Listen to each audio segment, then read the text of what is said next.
Nous sommes les donneurs de sang. Ceux qui donnent parce que c'est solidaire. Ceux qui donnent parce que c'est pas la mer à boire. Ceux qui, chaque année, participent à soigner 1 million de personnes. Nous sommes les changeurs d'histoire. Les joueurs collectifs, les optimistes nés. Nous sommes les donneurs de sang. Rejoignez-nous. Devenez donneurs. Devenez donneur. Rendez-vous sur le site de l'établissement français du sang. On accueille maintenant Sandra au 39-21. Bonsoir Sandra. Bonsoir Olivier, bonsoir à tous et toutes. Bonsoir. Sandra, on s'est parlé hier Oui, absolument. et on devait se Je suis reparler intervenue ce soir. pour une dame. Oui, exactement. Et donc on vous accueille ce soir parce que vous avez des choses à nous raconter. Absolument, oui, merci. Quel âge avez-vous Sandra? Rappelez-nous, et d'où vous nous appelez? Alors j'ai 40 ans et je vous appelle du Gers. Du Gers, d'accord. On vous écoute Sandra. Alors moi je vais vous parler pour la 3e fois ce soir de mon parcours qui est lié à l'ASE et malheureusement pour moi l'aide sociale à l'enfance m'empêche depuis 5 ans de voir mon enfant et de pouvoir passer du temps avec lui. Voilà. Donc tout ça a eu des conséquences sur ma santé et sur celle de mon enfant aussi. Voilà. J'ai déjà raconté un petit peu mon parcours. Je voudrais pas trop revenir dessus ce soir si ça vous dérange pas. Ah mais moi ça ne me Olivier. dérange pas Sandra. D'accord, merci beaucoup. Je sais pas trop par où commencer en fait, parce que j'ai tellement de choses à dire. Dernièrement, j'ai fait une demande, enfin j'ai ma santé qui s'est aggravée. J'ai vu mon fils pour la dernière fois en août, on va commencer par là, mi-août, 1 heure, bien sûr médiatisée. Ensuite j'ai ma santé qui s'est aggravée, on va dire, d'un coup, liée à un gros stress post-traumatique, après une dispute avec une des intervenantes de l'aide sociale à l'enfance. Bref, depuis, j'ai pas revu mon enfant, donc il y a eu des certificats médicaux qui ont été rédigés sur cette aggravation spontanée de ma santé. À partir de ces certificats qui démontraient que je pouvais pas me déplacer comme je le souhaitais pour aller aux visites qui sont 1 heure par mois, je pouvais pas me rendre en fait au lieu qui m'était proposé. Donc on a fait une demande pour que je puisse recevoir à mon domicile. À ce moment-là, les services sociaux me disent qu'ils ne sont pas contre et que j'ai qu'à faire ma demande à Madame la juge. Et ce que j'ai fait. Donc Madame la juge me renvoie son ordonnance qui est censée être urgente 2 mois et demi plus tard. Ensuite, ils me disent qu'en fait non, ils n'acceptent pas mes visites à domicile au motif en fait, en gros, que je m'entends pas avec les services sociaux. Voilà, donc ça justifie qu'un enfant qui depuis 5 ans ne voit pas sa maman, qui n'a pas mis un pied chez sa maman, ne puisse pas passer du temps avec sa maman. Donc en fait voilà. Donc Alors, j'ai vous ne réitéré l'avez mes pas vu, demandes. vous ne l'avez pas vu depuis 5 ans, votre enfant? Alors je le vois, mais en fait je le vois, comment vous expliquer Olivier, 1 heure par mois, et puis des fois je le vois plus comme là, pendant 3-4 mois, et puis on vous remet 1 heure. En gros, en clair, dans l'année, je dois voir mon fils 4 ou 5 heures par an. 4 ou 5 heures. Voilà, donc tout ça a énormément posé de soucis. Quel est le sens d'accorder 4 ou 5 heures à une Il y en a mère pas, et à un Olivier. enfant? Non, je ne le vois pas, en tout cas. Il y en a pas, Olivier, c'est bien ça le problème. Parce que C'est ce qu'il petit y a bonhomme, aucun il a sens. quel âge? Il a 7 ans aujourd'hui. Il va faire 7 ans bientôt, oui, au Bon, mois de décembre. qu'est-ce qui se passe dans sa petite tête quand on lui dit: «Tu vas voir ta maman 1 heure» et puis, il Je la sais pas. revoit pas pendant 3-4 mois? Ça, ils lui disent pas qu'ils revoient pas maman, mais ils lui disent des choses du genre si tu vois pas maman, c'est parce que maman a fait des bêtises ou parce que maman elle s'entend pas avec les éducateurs. Enfin voilà, ce genre de choses en fait. Votre enfant, est placé ou il est chez le père? Alors, il était placé, comme vous le savez, pendant plusieurs années. Il a été en famille d'accueil pendant 3 ans et demi. Et là, depuis décembre dernier, il a été placé, mais chez son papa. C'est-à-dire qu'il est toujours sous placement, avec une clé de Damoclès sur la tête, et placé chez son papa. Donc, ça veut dire que si papa, il se passe quelque chose chez papa, ce que je ne souhaite pas, Dans ces cas-là, Sony, en situation de repli, les éducateurs le mettront à nouveau soit en famille d'accueil, soit au foyer. Alors que moi, je demande le projet pour l'enfant, le projet individuel et la coparentalité, et on ne me l'accorde pas. Alors que je voudrais démontrer que je suis aussi sa maman, hein, même si j'ai plus pour l'instant de droit ou d'autorité parentale, c'est encore autre chose, mais je suis encore sa maman et je suis là pour lui. Donc moi je suis pas d'accord sur le fait que si demain il se passe quelque chose, mon fils reparte en foyer ou en famille d'accueil, alors qu'il a sa maman qui pourrait l'accueillir. Et au prétexte que j'ai des difficultés médicales. Allô, Sandra? De mon domicile, oui. Oui, je vous avais perdu. Pardon. Justement, du fait que vous avez des difficultés médicales, ça a coupé là. Ah, d'accord. Je disais donc au fait que j'ai des difficultés médicales, il m'empêche de pouvoir aller dans un lieu qui a 1 heure quand même de route de la maison, alors que le médecin a 5, je ne peux pas me déplacer à plus de 10 kilomètres au niveau véhicule, donc ils ne m'autorisent pas le domicile non plus, mais ils ne font rien non plus jusqu'à encore aujourd'hui où j'ai téléphoné, puisque je suis censée le voir demain. Et vous voyez, ils n'ont toujours pas trouvé de lieu, ils n'ont toujours pas trouvé de solution, ils ne veulent rien savoir et ils veulent absolument que j'aille dans cette salle qui est à 1 heure de route et contre avis médical. Vous êtes en fauteuil roulant, me semble-t-il, hein? Oui, absolument. Et vous êtes en fauteuil roulant suite à ce qui s'est passé en Espagne Oui. Oui, c'est par rapport à ça. Alors en fait, au début, j'avais beaucoup de mal à marcher. Et puis avec le stress et plus le cancer du foie et puis ce que j'ai maintenant que je vais vous annoncer ce soir aussi, Olivier, qui viennent d'être certifiés médicalement. Du coup, voilà, c'est pour toutes ces raisons-là que je suis en fauteuil. Je tiens debout, je marche quand même, hein, je suis quand même apte à me faire à manger, à doucher. Voilà, je me tiens quand même debout, mais pas suffisamment longtemps. Bon, je suis vite essoufflée, voilà, c'est des petits détails, mais je suis quand même accompagnée, je suis suivie, j'ai des amis, j'ai des accompagnateurs à domicile, enfin, je veux dire, j'ai tout ce qu'il faut pour m'occuper de moi et aussi pour recevoir mon enfant. Voilà, et qui plus est, le médecin atteste que, effectivement, quand je vois mon fils, ma santé s'améliore, c'est de la magie, quoi. Et donc, oui, effectivement, il atteste que oui, que le fait que je voie plus souvent mon enfant et plus régulièrement, eh bien, oui, ça me fait du bien, oui, c'est clair. Ça fait du bien à ma santé, ça fait du bien à ma vie, enfin à tout, quoi.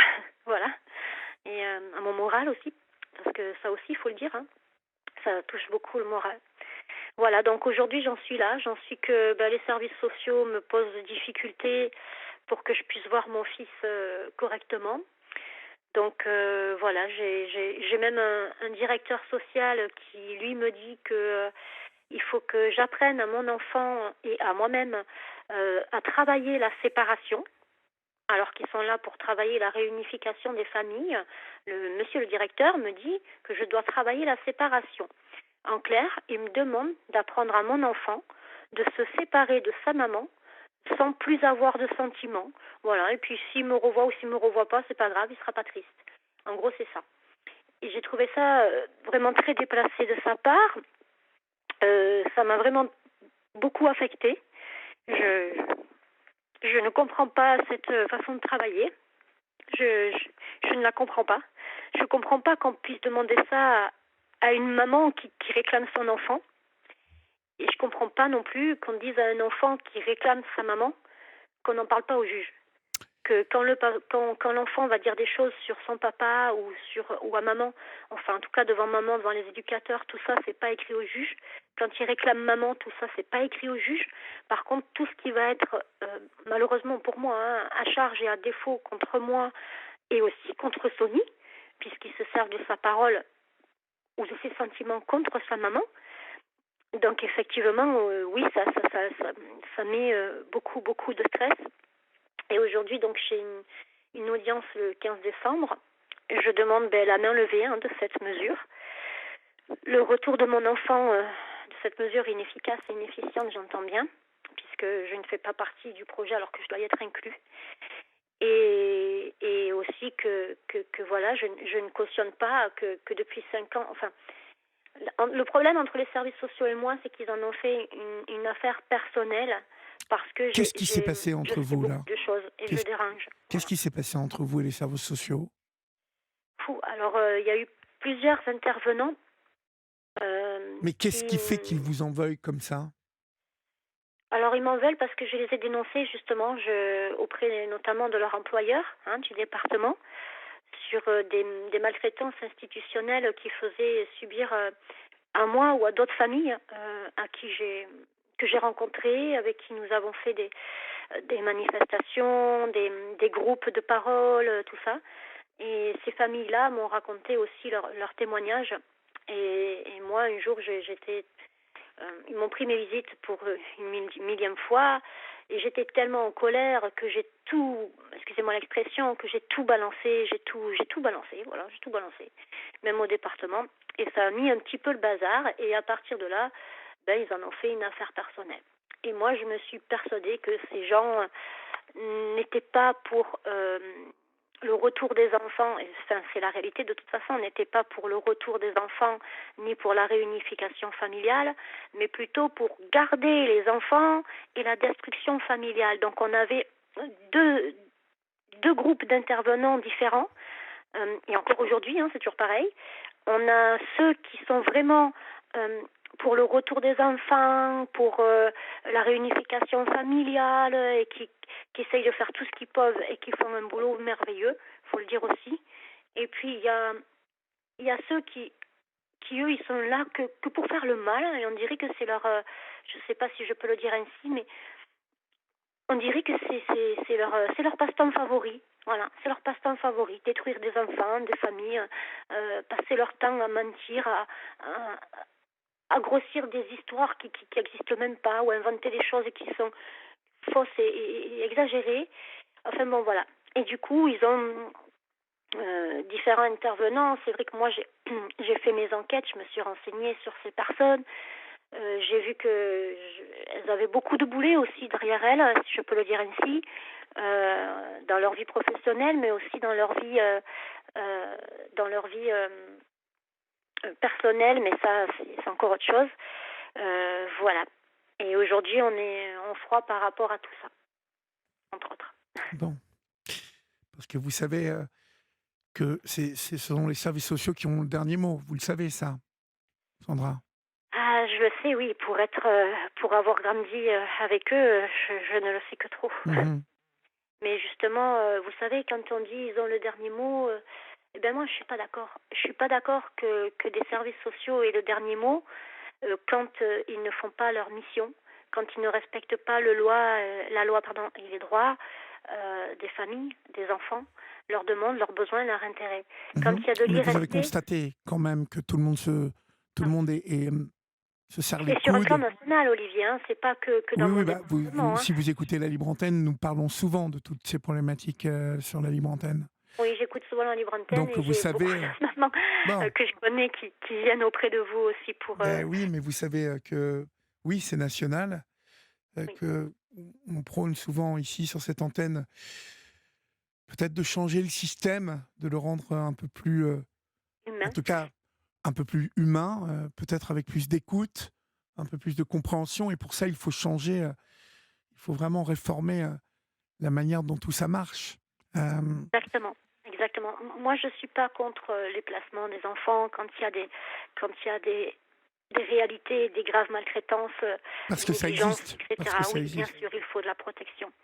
Mais il y a souvent, malheureusement trop, des familles aimantes qui sont soit dans la précarité, soit dans des difficultés éducatives, ou peu importe. En tout cas, ce ne sont pas des parents maltraitants. Et c'est ceux-là où on devrait les accompagner s'il le faut, mais leur prendre leur enfant, détruire toute une cellule familiale, blesser un enfant, faire souffrir un enfant, parce que la séparation, le placement, c'est douloureux, tant pour l'enfant que pour le parent, et la famille autour, bien sûr. Donc voilà, je pense que quand il y a des situations, il faut remettre l'équilibre en fait dans la protection de l'enfance. S'il y a des situations où il y a la preuve que l'enfant il est vraiment en danger et que là faut y aller, faut y aller. Mais si vous avez juste une suspicion, il n'y a pas de preuve, il n'y a rien, non. Non, on ne prend pas un enfant, on ne détruit pas une famille. Voilà. Moi, c'est ce que j'aimerais, en tout cas, changer si demain on le pouvait. Et c'est ce que je souhaiterais, en tout cas, pour le meilleur et l'avenir de tous ces enfants et de toutes ces familles en mesure éducative. Pour finir avec moi, si vous permettez, Olivier. Allô ? Je vous en prie, allez-y. Merci. Voilà, je voulais, par le biais de votre antenne ce soir, déclarer quelque chose qui n'est pas facile à dire. Mais je me dois de le faire auprès de vous, Olivier, et je vous en remercie. Merci, Florian, de pouvoir me donner la parole ce soir pour que je puisse vous le dire. C'est très dur pour moi parce que j'ai sûrement beaucoup d'amis et de familles qui m'écoutent à l'heure actuelle. C'est dur pour moi de leur dire que aujourd'hui, il vient d'être certifié médicalement que je suis atteinte d'une cardiomyopathie. Alors, la cardiomyopathie, en fait, c'est lié au stress affectif que je ressens par ce désenfantement, par ce stress et ce chagrin insurmontable.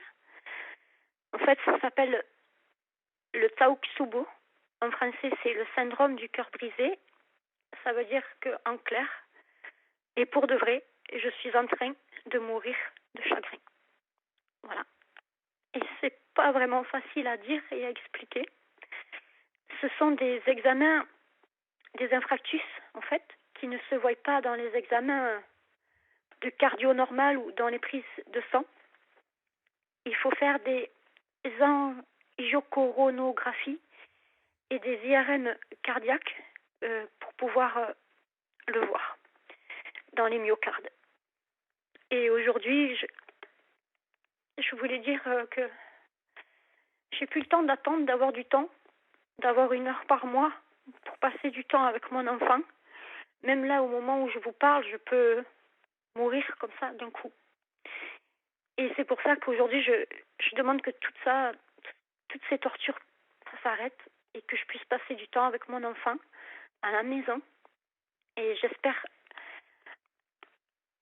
qu'il fera partie de ma guérison et que je vous rappellerai dans quelques temps et que je vous dirai des bonnes nouvelles en me disant que ça ira mieux et que j'ai le petit à la maison, tout ça. Mais aujourd'hui, on en est là. On en est que l'aide sociale à l'enfance et la justice des enfants participent à la mort future et délibérée d'une maman qui réclame son enfant. Voilà, Bon, Olivier. en tout cas, on vous souhaite vraiment d'avoir du courage, bien évidemment, pour affronter cette situation qui, malheureusement, me semble loin d'être résolvable. Mais j'espère que votre appel aura été entendu, ma chère Sandra. Et puis, ne manquez pas de nous tenir au courant si évolution il y a, d'accord ? Très bien, il n'y a pas de souci. Merci, Olivier. On vous Merci de souhaite- m'avoir donné la parole. Je vous en prie. Olivier, est-ce que je peux me permettre de laisser un petit message ? Allez-y. Merci beaucoup. Alors déjà, je voudrais remercier Europe 1 de m'avoir donné la parole ce soir. Toute l'équipe, je vous fais des gros bisous. Je voudrais aussi remercier toutes les personnes qui m'aident, qui me soutiennent et qui m'apportent chacune à leur tour et chaque chose différente tous les jours à leur quotidien. Merci à vous tous, je vous aime. Et surtout, je voudrais avoir une pensée et une parole pour Sonny, mon fils. Il va faire 7 ans le 13 décembre. Maman, elle t'aime, quoi qu'il arrive. Maman, elle ne t'oublie pas. Maman, elle t'abandonne pas. Et voilà, mon amour. Sois fier, sois fort et courageux. Parce que tu peux être fier d'avoir une maman comme moi, qu'on appelle dans l'intimité maman courage. Parce que je suis une maman courage. Parce que tout ce que j'ai fait, tout ce que j'ai dénoncé, je l'ai fait pour toi, pour te rendre justice, pour nous rendre justice et pour faire valoir tes droits. Voilà. Merci, Olivier. Merci, Sandra. À Bonne bientôt. soirée. Au revoir. À Bonne bientôt. soirée.